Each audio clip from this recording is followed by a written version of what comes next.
नागपूरमधील शालार्थ आयडी प्रकरणी बनावट आयडीच्या मदतीनं वेतन मिळवणाऱ्या 3 शिक्षकांना अटक करण्यात आली आहे। अधिकारी संस्था चालकानंतर थेट लाभार्थी शिक्षक टार्गेटवर आहे। अटक करण्यात आलेल्या 3 शिक्षकांमध्ये 2 महिला शिक्षकांचा समावेश असून अजून काही इतर बोगस शिक्षकांवर आता कारवाई होण्याची शक्यता आहे।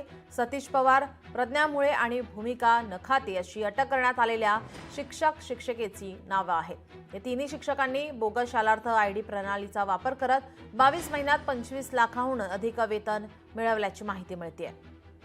आपले प्रतिनिधी ज्ञानेश्वर पवार आपल्यासोबत फोन लाईनवरून जोडलेत। ज्ञानेश्वर, काय अधिकची माहिती? अगदीच आपण पाहायला गेलं तर बोगस शालार्थ आयडी प्रकरणात राज्यस्तरीय एसआयटी जी आहे त्याची नेमणूक करण्यात आली आहे। त्यानंतर कुठे ना कुठेतरी या कारवाईमध्ये जे आहे ते वेग आल्याचं सध्याला पाहायला मिळते।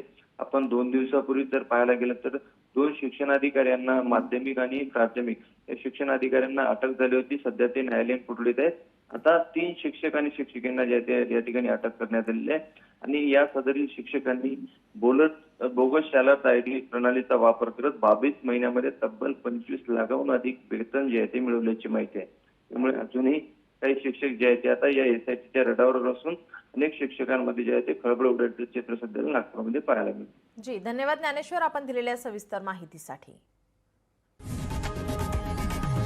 लोकशाही मराठी ऐका, पहा, जागरूक रहा।